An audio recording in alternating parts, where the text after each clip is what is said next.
Hello everybody and welcome to Age of Warhammer.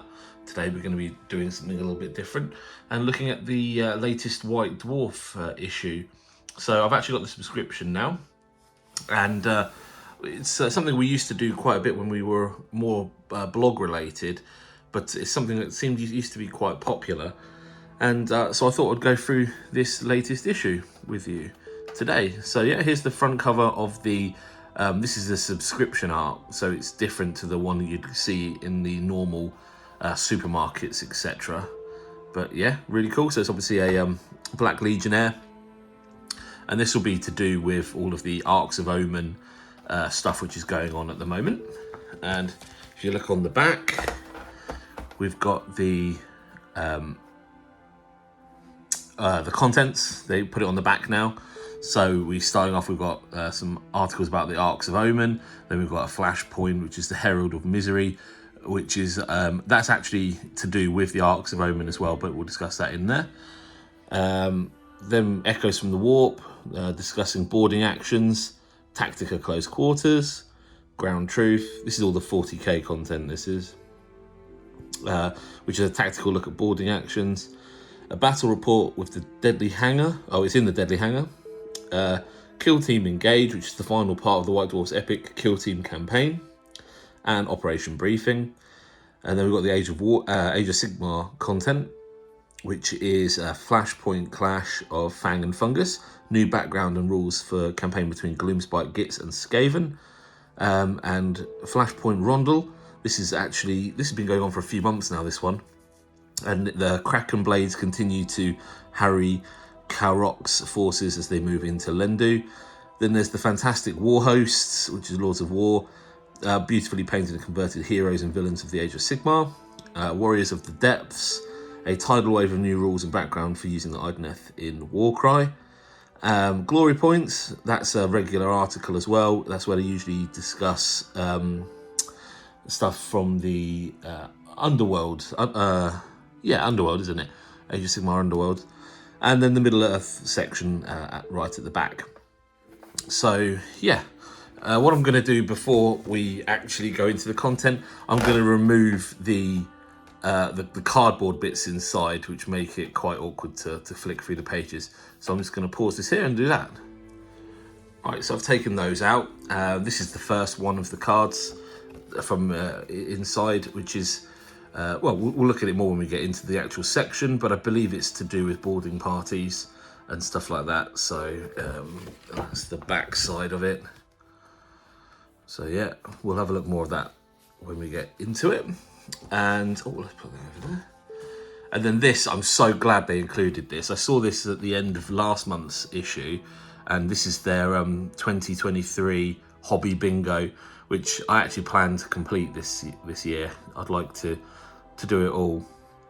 It's a lot of like painting heroes, playing Warhammer 40,000, playing Age of Sigmar, play any game, play Kill Team, play Warcry. So yeah, I mean, I will need to paint up an Age of Sigmar army, which hopefully, if they come out this year, I'd love to do the new Sigmar people, the Dawn Crusades. So Cities of Sigmar, I guess they're called. So yeah, I'd like to do that anyway. So if I get the opportunity to get them games in by the end of the year as well, that'd be great. But yeah, I aim to complete this. I might even try to make a challenge out of it with other content creators within the channel. So yeah, awesome. So anyway, this is the main attraction. Here we go. Let's have a look. So front page, and we've got Good Omens. I see that the top part is cut off slightly on this video, but it shouldn't be a massive amount of information that gets lost. So let's have a look. Okay, Good Omens. Some cool artwork. Again, more talk about the bingo, which is good. This is more just about the contents. So, the readers section where they send in bits and bobs and questions. Some nice looking Black Legion. Yeah, some of the old Khorne Berserkers finally getting updated soon. These look like Sons of the Phoenix. They're nice, really good. Sigvald, Cool. Really good stuff. Worlds of Warhammer. So this one is about what does it mean to be human in the vast Imperium. Okay, so these are usually quite interesting to read about, as it gives you quite a bit of an understanding of the universes of the Warhammer setting. So yeah, it's quite good to do that. In the far future, there's only war, so it's nice. A bit of an advert showing off the Black Legion versus the new Imperial Guard, which is obviously really good. Lovely bit of artwork. The new Rogal Dawn battle tank down here. And here we go. So I've actually had a quick look while I was pulling the bits out, and I saw there's some really interesting information in this article. So it's basically a bit of a Q&A with Andy Clark and Richard Butler, who are the senior background writers in the 140,000 team. So the interesting part that I found is down in this section here. So it says here, as an example, the second book in the series, Ark of Omen's Angron, brings together lore from the Horus Heresy, the Primarch series of novels, and 25 years of codexes, and countless other sources.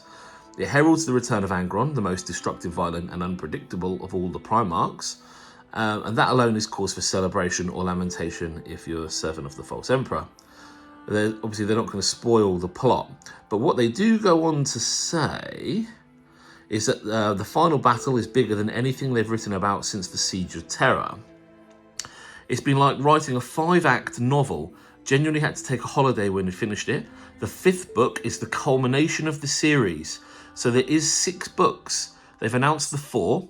There's Abaddon, Angron, Vashtor, and then, there's that alien one, which people believe is Farsight. I honestly have no information about that, so I can't confirm nor deny. And then there's the 5th book, which is going to be the culmination, and they're keeping it a secret. So that's quite cool. But what it also goes on to say is that there is a 6th Arks of Omen story, which will be serialized in the pages of the White Dwarf. They've been working closely with the White Dwarf team over the last few months to create new background, new characters, including some based on the chapter The Tome Keepers. For those who don't know, the Tome Keepers are the chapter which the White Dwarf team actually created as a successor when the Primaris first came out. And new rules to represent the Herald of Misery, an Ark of Omen taken over by Warsmith Sagra of the Iron Warriors. While the story is a standalone piece, it cleverly ties in with the rest of the series, and some of the characters have key, actually let's say pivotal roles to play in the main Arks of Omen story. That's really cool. I think that's really good. I like to see stuff like that where they integrate between their different channels. And I think using the White Dwarf as a tool for that is great. But also it does encourage people to obviously buy the magazine if they're into the series, which again is really good. So there's also this piece of information up here is really good. The Demon Primarch Angron takes centre stage in the 2nd book of the series, which is out very soon. The Black Library tie-in novel, Angron the Red Angel, by David Geimer, is the perfect companion to the book, delving deeply into the Primarch's background and what his re-emergence could mean for his scattered legion. So yeah, the Red Angel book, that's been teased as well by Black Library, also ties in with his re-emergence, which is really good. So this is an article, this is the first part of it then. So the bit around, it's about the Arks of Omen, Herald of Misery. And I believe, whereas the others are named after characters, the Herald of Misery appears to be a ship in this one. So, really cool. I'm not going to spoil it for anybody if people really want to read through it. Yeah, it looks good. But there's got bits of fluff in there, like with Abaddon. Some nice bits of, it shows like a boarding ship here. Some nice orcs. So if you have to, yeah, I'd suggest buying the White Dwarf and having a read of it yourself, and it'd be good to keep it. No doubt they'll probably do like a compendium at the end of the year or something, which will pull it all together. But it also then has like the Arks of Misery, so the Arks of Omen, Herald of Misery, boarding action rules for fighting on an Ark of Omen. So that's great. So you can actually now fight on one of these big space hulks, specifically from the Ark of Omen era and storyline, which is great. And so it shows these are the entity tiles. So those are the things that we had here, which are the pull-out, and it shows you some bits and bobs for, I'm guessing, when you're fighting in the ships. So, there they are there. So it tells you their rules. And then we've got some actual battle plans as well, which are nice. There's a few of those. Boarding action missions, which is good. So next up we go for Echoes from the Warp, which again I think is a regular section, and it's usually a bit of information about a certain part of the hobby. So this time it's about boarding actions. Those Blood Angels look great, don't they? I like this with the cream walls as well. That's quite nice. They've taken the time to do a bit of chevron up there as well, which is good. Nice. Oh, missed a page or two. Yeah, so it's just more about preparing and playing. And this is the Deadly Hangar. I believe this is the kill team. Yeah, so this is kill team. So there you go. Shows you a bit of the battle report, which is good. I'm not going to show all of it. I need to give you a reason to actually go out and buy it. There we go. Quite a lot. Then there's the Kill Team Engage section, which is the continuation of their Kill Team campaign, which is really good. I've been following that that monthly actually for the last few months. It's actually quite entertaining and good to read. Operation Briefing. This is about the critical ops objectives. So that's the card pack which came out last month, I believe. And then we're on to Age of Sigmar now. And looking at the flashpoints, which is good. War in the Mine Warrens. One thing I've always noticed about the Age of Sigmar, and this is a bit of a divergence. One thing I've noticed about the Age of Sigmar, and probably even the 40k photography now, that you have dating back from the last, I don't know, probably 5-10 years, is that it's far more, there's so much going on in the photos. Sometimes I find it personally quite difficult to focus on an area and actually establish what's going on. And it's I find it quite difficult, but maybe that's just me. Going back to the old White Dwarf and the old codexes and stuff like that, way back when, they never used to have quite so much information on the page. You'd get a unit or two with some grass or something, as opposed to all these crazy mushrooms. But I'm not saying it's a bad thing. I'm just saying it's different. It's I certainly struggle with it, but I think that's because I have problem with my eyes maybe. But here we go. Stemming the Tide, more Flashpoint Rondel. Again, that's been going on for a few months now. What's this? An advert. The Crazed Chagga Weird Eye. Horde of shamanistic greenskins. Brilliant. Oh, let's have a look at these. So we like this, a bit of artwork. So some of the readers, I believe, have sent in some nice pictures of enemies that they've painted, or maybe not.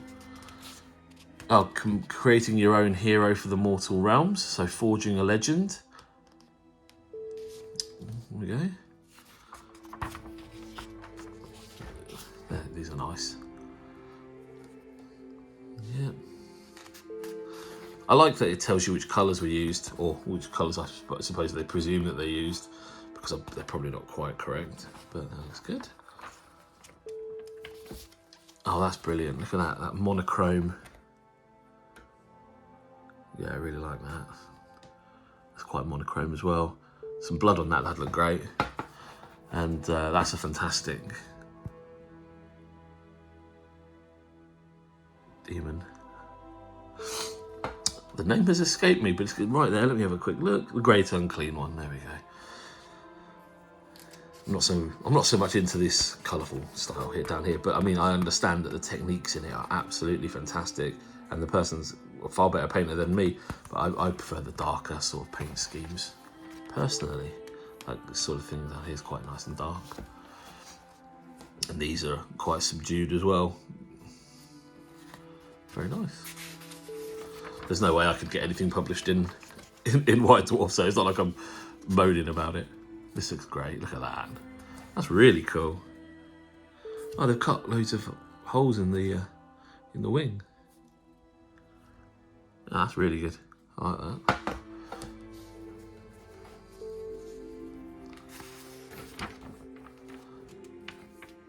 Okay.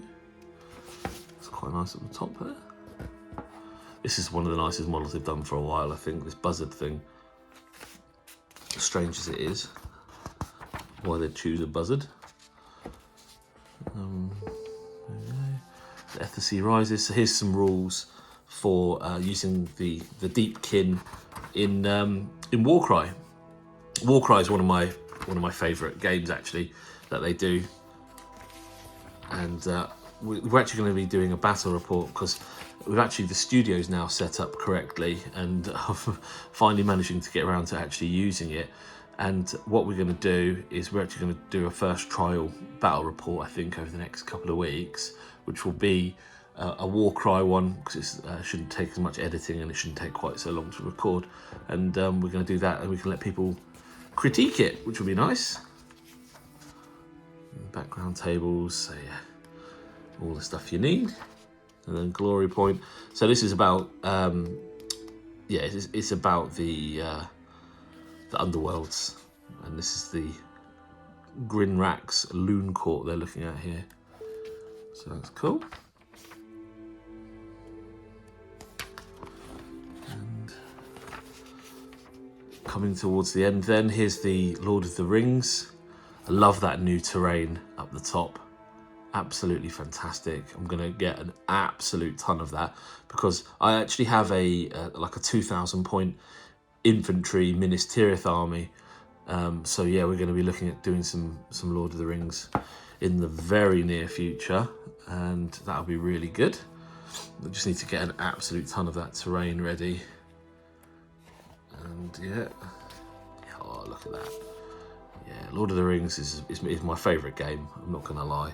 I do. I love Warhammer 40,000 for the lore and the fluff and stuff, and the old world as well.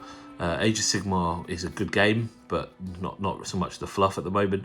But I just love Lord of the Rings. It's just something else. The game is brilliant. The lore is brilliant. The models are great. It's cheap, nice and cheap. So yeah, really cool. There we go. There's a spoiler there, so I do apologise.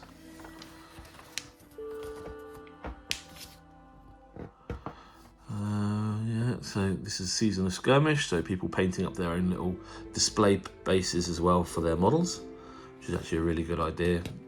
I'd love to do something like that on the shelves here. That'd be cool. And there we go. So this is their updates from the staff for their hobby bingo, what they've done so far. I mean, this one looks like they're in the lead. Matt Hudson. Oh, there you go. I think he's the head of White Dwarf, isn't he, or something? A nice Sagittaur down here. That's lovely. I like that. And Thunderhawk as well. I've got quite a lot of I bought loads of the Tau and Eldar Aeronautica, and I'd definitely like to get into that soon. So there we go, and boarding action battle report as well, and the next issue is on sale on the 17th of Feb. So there we go. And on the back we've got a bit more Black Legion versus Imperial Guard. Nice cool fortress to fight on. Yeah, great. So there we have it, everybody. That's the latest White Dwarf. It looks really good. I mean, I would have bought it specifically just for this, to be completely honest. I could have just drawn it up in Excel, but it's always nice to have the official one. And yeah, I think that's really cool. So yeah, let us know what you think. If you have any questions as well, I'm happy to answer them. So drop me a message or comment below. Did you enjoy the review? Like and subscribe if you can, because it really helps the channel. And yeah, we'll speak to you next time. So until then, stay fluffy.